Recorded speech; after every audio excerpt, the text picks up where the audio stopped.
అందరికీ నమస్కారం. ఈరోజు మనతో ఉన్నారు ప్రముఖ ఆధ్యాత్మికవేత్త, జ్యోతిష్య మరియు వాస్తు పండితులు, భారతీయ శంకరపీఠం వ్యవస్థాపకులు, బ్రహ్మశ్రీ అన్నవరపు తిరుపతిమూర్తి అవధాని గురువు గారు ఉన్నారు. మాట్లాడదాం. నమస్కారం గురువుగారు. ఓం శ్రీ మహాగణాధిపతయే నమః. గురుగారు, ఇప్పుడున్న రోజుల్లో ప్రతి ఒక్కరు కూడా గుడిలకు వెళ్ళడం ఎక్కువైంది. ఏ గుడి ఖాళీ ఉండట్లేదు. మంచి విషయమే. కొంతమంది ఖచ్చితంగా గుడికి వెళ్ళండి, గుడికి వెళితే మనకి ఏదైనా దోషాలు ఉంటే పోతాయి, ఆ గుడికి వెళ్తే మంచి జరుగుతుంది, ఈ గుడికి వెళ్తే మంచి జరుగుతుంది అని కొంతమంది చెప్తూ ఉంటే, కొంతమంది ప్రతిరోజు గుడికి వెళ్ళడం కూడా ఒక రకమైన దోషం అన్నట్టుగా చెప్తున్నారు. అసలు ఈ విషయాన్ని ఎలా తీసుకోవాలి గురుగారు? ఇక్కడ మనం తెలుసుకోవాల్సింది ఒకటి ఉంటుంది. దేహో దేవాలయ ప్రోక్తో జీవో దేవ సనాతన త్యజేతు అజ్ఞాన నిర్మాల్యం సోహం భావేన పూజయేత్ అన్నారు.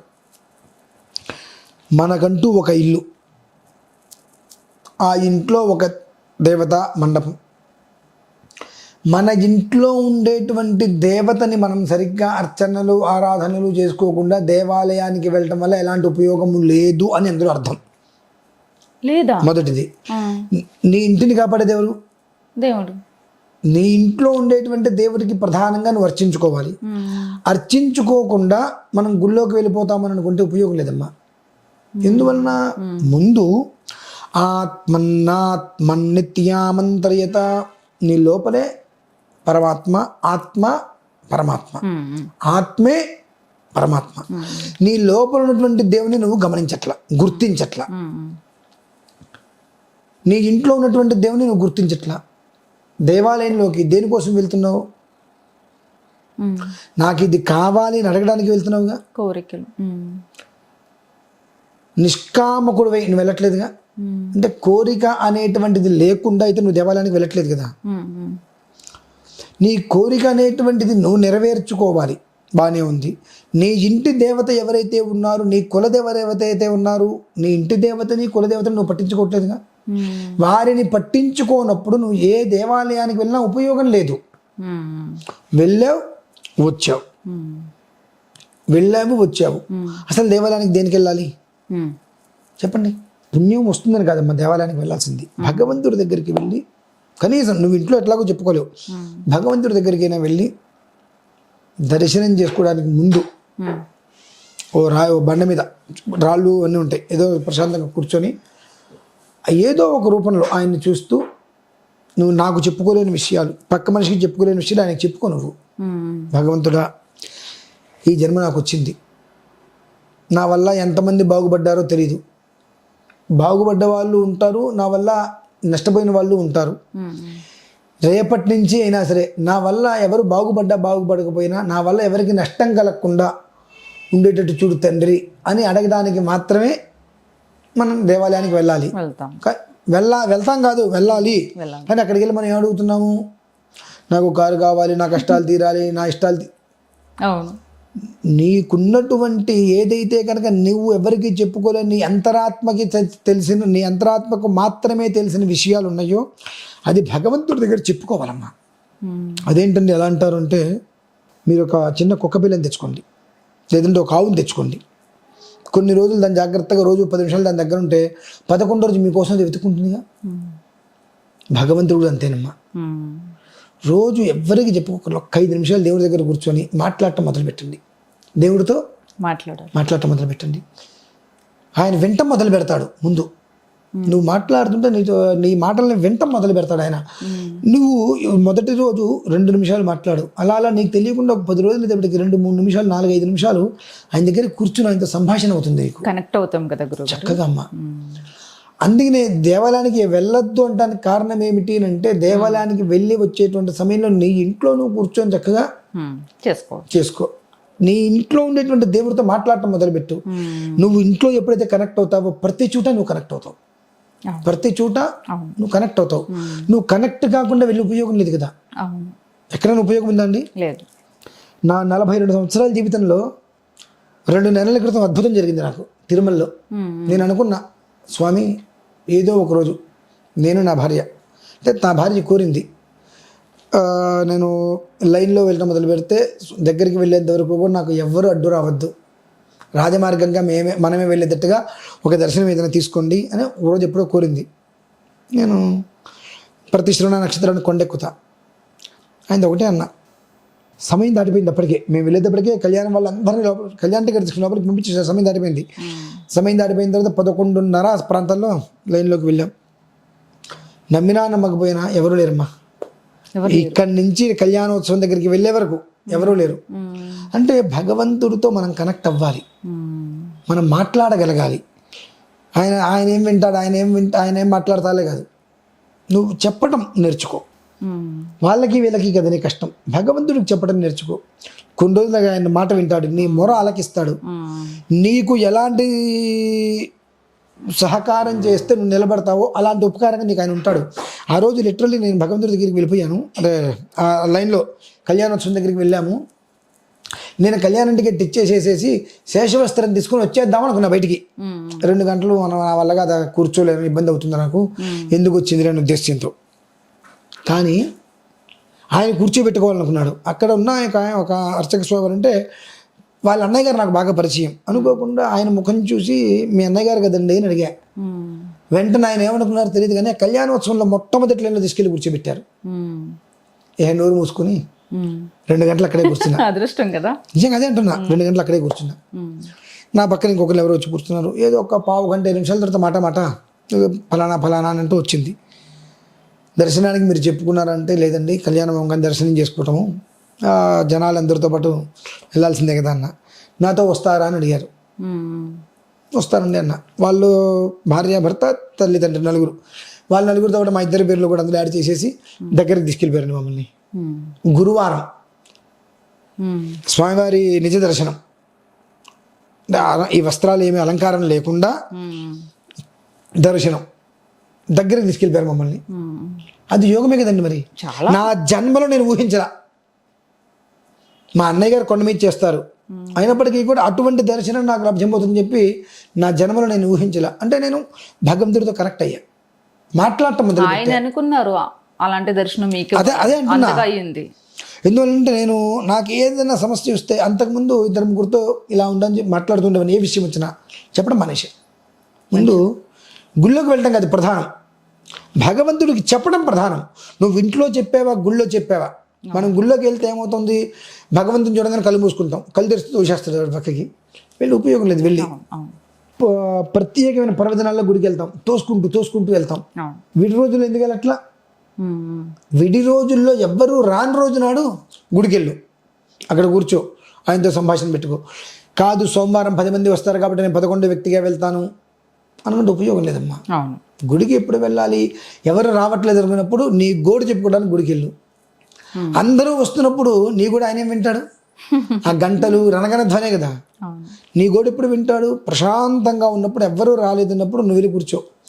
అలా నీ కష్టం గురించి, నీ విషయం గురించి, నీ విధానం గురించి భగవంతుడితో మాట్లాడటం మొదలు పెట్టడానికి గుడికి వెళ్ళాలి. ఇంట్లో ఉండేటువంటి దేవుడు కానీ, గుళ్ళో ఉండేటువంటిది కానీ దేవుడు ఎందుకున్నాడు? నీకు అభయం ఇవ్వడానికి లేడు ఆయన. నువ్వు ఏ రోజైనా ఎవ్వరూ లేనప్పుడు వచ్చి ఎవ్వరికీ చెప్పుకోలేనివి నువ్వు సొంతంగా చేసిన పాపాలు ఉంటాయి లోపల మనస్సులో, అవి బయటకు చెప్పుకోలేవు. నేను ఇట్లా చేశానని చెప్పి నా దగ్గరకు వచ్చి నువ్వు చెప్పుకోలేకపోతావా అనేటువంటి విషయం కోసమే నువ్వు ఎప్పుడైతే దేవుడి దగ్గర సరెండర్ అయిపోవాలి అవుతావో ఆ రోజు నాడు నీకేది కావాలో ఆయన చూస్తాడు. దేవాలయానికి ఎందుకు వెళ్ళాలి? దీనికోసమే వెళ్ళాలి. ఇంట్లో నువ్వు చెప్పుకో చక్కగా. ఇంట్లో చెప్పుకున్న తర్వాత ఊరు మొత్తానికి అధిపతి కదా ఆయన. నీ ఇంటికి అధిపతి నీ దేవుడు, ఊరు మొత్తానికి ఆయన అధిపతి కదా. సాయంత్రం ప్రశాంతంగా వేళల్లో వెళ్ళి కూర్చో. తండ్రి, నేను నా భార్యకి చెప్పుకోలేను, నా పిల్లలకి చెప్పుకోలేను, నా కష్టం ఇదిగో నా కుటుంబాన్ని పోషించడం కోసం ఇంతమందిని మోసం చేయాల్సి వచ్చింది. నా ఉద్యోగంలో నేను ఇంత మోసం చేస్తే తప్పితే నా కుటుంబం గడవదు, కాబట్టి తప్పనిసరి నేను ఇంతమందిని మోసం చేయాల్సి వచ్చింది, నా కుటుంబం పోషించుకోవడం కోసం చెప్పి ఆయనకి చెప్పుకో నువ్వు. అది కదా కావాల్సింది. దానికోసమే దేవాలయాలు అన్నీ కూడా ఉన్నవి. అంతేగాని అక్కడికి వచ్చి నేను నీకు డబ్బులు కట్టేస్తాను, నాకు ఇది కావాలంటే నీ దగ్గర డబ్బు ఉంది కాబట్టి నువ్వు కట్టావు, ఇక నీకు ఆయన ఎందుకు చేయాలి? అలా కాదమ్మా. దేవాలయానికి వెళ్ళిన కర్మ ప్రారంధాన్ని తొలగించుకోవడం కోసం పరిహారాలు, మన బాధని చెప్పుకోవడం కోసం దేవుడు. అది మనకు కావాల్సింది. ఆ దేవుడితో మించిందే లేదుగా. మాట్లాడటం మొదలుపెట్టు. సరెండర్ అయిపోయి ఆయన ఒక్కడి దగ్గర, ఇంకెవరి దగ్గర అవద్దు. నీ ఇంట్లో తలుపేసేసుకో, లేదంటే ఎవ్వరూ లేనప్పుడు గుడికి వెళ్ళు, గౌడగానే కూర్చో, మనస్సుతోటి మాట్లాడటం మొదలుపెట్టు. నిజంగా అమ్మ మనస్సుతోటి మాట్లాడటం మొదలు పెడితే నీ ప్రతి ఒక్క ప్రశ్నకి ఆయన సమాధానం చెప్తాడు.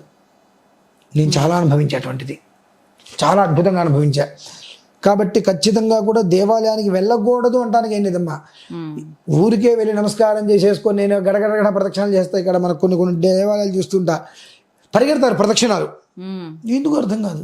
ఆ దేవాలయము అని అంటే దేహమే, అంతకుమించి ఏం లేదు. మీరు ధ్వజస్తంభం నుంచి చూడండి, మనిషి సాష్టాంగ నమస్కారం చేసినట్టుగానే అలా ఇలా వస్తుంది. అది దేహమే దేవాలయం. అందులో ఉండెవరు? జీవుడు, దేవుడు. నీతో నువ్వు మాట్లాడుకో. నీతో నువ్వు మాట్లాడటానికి ఏకాంతం కావాలి. ఆ ఏకాంతమే భగవంతుడు.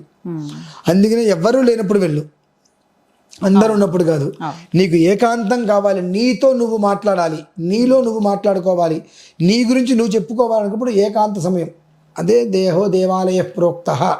ఆ ఏకాంత సమయంలో వెళ్ళి ప్రశాంతంగా ఆయన చెప్పుకుంటారు. అంటే ప్రదక్షిణలు చేస్తాం కదా గుడికి వెళ్ళినప్పుడు, అది ఏ విధంగా ఉండాలి? కొంతమంది ఒక కౌంటింగ్ పెట్టుకొని చేస్తూ ఉంటారు, కొంతమంది 3 ప్రదక్షిణలు చేస్తూ ఉంటారు, స్పీడ్గా నడిచేస్తూ పరిగెడుతూ. అసలు ఎలా ఉండాలి పద్ధతి, విధానం? ప్రదక్షిణ అనేటువంటిది అడుగులో అడుగువై ఉండాలండి. ఇట్లా అడుగు, వెంటనే ఇలా అడుగు, నామస్మరణ చేసుకుంటూ అడుగు వెనకాల అడుగు వేసుకుంటూ వెళ్ళాలి. మనం అలా వెళ్ళాం. అలా వెళ్ళినప్పుడు నువ్వు ప్రదక్షిణాలు చేసి కూడా ఉపయోగం లేదు. ఎందువల్లనంటే దేవాలయం చుట్టూతా కూడా మన పెద్దవాళ్ళు కొంతమంది తిడుతూ ఉంటారు, పుట్టగతులు లేకుండా పోతావురా అని చెప్పి. అంటే కొన్ని ఆత్మలు ఉంటాయి ఈ దేవాలయాల చుట్టూతా, వీటి చుట్టూతా కొన్ని పరిధిలో అవి వేళ్లాడుతూ ఉంటాయి పుట్టగతుల కోసం.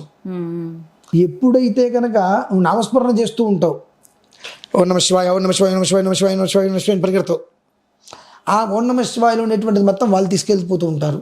నువ్వు ఎప్పుడు అడుగులు అడిగేసి ఓం నమ శివాయ, ఓం నమ శివాయ 5 అక్షరాలని కూడా నువ్వు పూర్తిగా పలకగలగాలి. అలా పలుకుతూ నువ్వు ప్రదక్షిణ చేసేటువంటి ఫలితం నీకు సంప్రాప్తమవుతుంది. లేకుండా నువ్వు పరిగెత్తుకుంటూ చేసేటువంటి ఒక ఫలితం ఏదైనా ఉన్నది అని అంటే, ముక్తి కోసం వెళ్ళాడేటువంటి ఒక ప్రేతాత్మలు ఏవైతే ఉంటే వాటికి అవి భుక్తిగా వెళ్తాయి. అట్లా వాటిని పెంచి పోషించకూడదు కదా. కొంతమందిని మనం చూస్తూ ఉంటాం దేవాలయంలోకి గాబరాగా వెళ్ళొచ్చేస్తూ గబిక్కిని దుర్దెబ్బ తగిలి ఇవన్నీ చూస్తూ ఉంటాం. కర్మ ప్రార్థాలు దీన్ని అంటారు. అందుకని దేవాలయానికి వెళ్దాము అనుకుంటే 10 నిమిషాలు, అరగంట పూర్తిగా మైండ్ దాన్ని ఫిక్స్ చేసుకో. అక్కడికి వెళ్ళి నీతో నువ్వు, నీలో ఉన్న దేవుడితో, గర్భాలయమని అంటారు కదండి. గర్భము అని అంటే గోప్యమైనటువంటిది కదా, రహస్యమైనటువంటిది, శక్తివంతమైనటువంటిది. ఎంత శక్తి కాకపోతే తల్లి 9 నెలల గడుపులో వస్తుందండి. మరి అంత శక్తివంతమైనటువంటి కాబట్టి నువ్వు మాట్లాడుకోవడానికి అభిమన్యుడు కడుపులో ఉన్నప్పుడు ఈ పద్మవ్యూహం గురించి అని ఆయన అంటూ ఉంటాడు. అలా నువ్వు చెప్పేటువంటి బాధ నీకు ఏదైతే వ్యక్తపరచుకునేటువంటి విధానం గర్భాలయం ఉన్నటువంటి మూర్తి వింటాడమ్మా. దాని కొరకు నువ్వు గుడికి వెళ్ళి తప్పితే పరిగెత్తు ప్రదక్షిణాలు చేస్తా అంటే పాపం, పుణ్యం తప్ప పాపం తప్పు. రిపీట్ 10 ప్రదక్షిణలు హడావిడిగా నేను చేసేస్తా, పరిగెత్తుకుంటూ వచ్చేస్తానంటే మనకు పాపం ఏమో కానీ పుణ్యం అస్సలు రాదు. పుణ్యం మాత్రం అస్సలు రాదు. ఆలోచించాలన్నప్పుడు గుడికి వెళ్ళొద్దు అంటే కారణాలు ఇవే. ఇప్పుడు ఇంత సోది ఎందుకండి అని అంటే, గుడికి ఎందుకు వెళ్ళొద్దు అంటున్నారంటే కారణం ఇదే. ఈ హడావిడి పడ్డప్పుడు నువ్వు గుడిలోకి వెళ్ళొద్దు. బాగా జనాలు గుంపుగా ఉన్నప్పుడు నువ్వు గుడిలోకి వెళ్ళొద్దు, ఉపయోగం లేదు. ప్రాబ్లమ్స్ కూడా పడుతున్నారు కదా చాలా మంది వెళ్ళి. సిగ్గులేని జనాలండి మన సనాతన ధర్మాన్ని భ్రష్టత్వం చెందిస్తారు. ఇప్పుడు నిన్న ఉన్నది ఆ దేవుడే, రేపు ఉండేది ఆయనే, ఇవాళ ఆయనే. ఇవాళ ప్రత్యేకమైన పర్వదినం కాబట్టి అందరు ఇవాళ వచ్చి పడతారు. తొక్కిసలాట ఏదో అనర్థం జరుగుతుంది, అనర్థం. మన వాళ్ళకి సిగ్గు లేదు. అరే మన ఇంటి ముందే దేవాలయం, మనం ఎప్పుడైనా వెళ్ళొచ్చుగా. రోజు వెళ్ళని వాళ్ళని ఇవాళ వెళ్ళాలనేటువంటి ఈ కర్మ దేనికి? ప్రార్థన కొని తెచ్చుకోవడానికి. కాకపోతే విడి రోజుల్లో కనీసం గుళ్ళో చీపిరి పెట్టి ఉడిచి దిక్కుంటదు, మన పరిసర దగ్గర ఉండదు. పర్వదినం వస్తే మాత్రం ముందు నాకు దర్శనం కావాలి, ముందు నాకు దర్శనం కావాలని చెప్పి దానికోసం మళ్ళీ పైరవీరు వీళ్ళ ద్వారా వాళ్ళ ద్వారా మాట్లాడుచుకుని కర్మ. కాకపోతే ఎందుకండి ఇటువంటివి అనర్థాలు వస్తున్నాయి కాబట్టి గుళ్ళలోకి వెళ్ళొద్దయ్యా బాబు అని చెప్పి చెప్తున్నాం. ఎందువల్లంటే నీ ప్రాజాపత్యం కోసం, నీ గొప్పతనం కోసం ఆ రోజు నువ్వు గుళ్ళోకి వెళ్ళి చేసేటువంటి ఘనకార్యం ఏం లేదు. కానీ చిన్న ఏదన్నా జరగడానికి జరిగితే దేవాలయానికి చెడ్డ పేరు, భగవంతుడికి చెడ్డ పేరు, చేసేది మొత్తం వెధవ పనులు. మనం మొదట్లో తిడితే బాగోదని చెప్పి లాస్ట్ లో విషయాలు మొత్తం చెప్పి ఈ వెధవలు ఎటువంటి వాళ్ళని చెప్తున్నానమ్మా. లాస్ట్ లో తిడుతున్నారా? కానీ నిజంగా చాలా రియాలిటీగా ప్రాక్టికల్ గా చాలా అద్భుతంగా చెప్పారు గురుగారు. నిజంగానే దేవుని గుడికి వెళ్ళాలంటే అర్థం అదే, అలాంటి ఇంటెన్షన్ తోటే మనం వెళ్ళాలి ఖచ్చితంగా. బాగుంది గురుగారు. నమస్తే.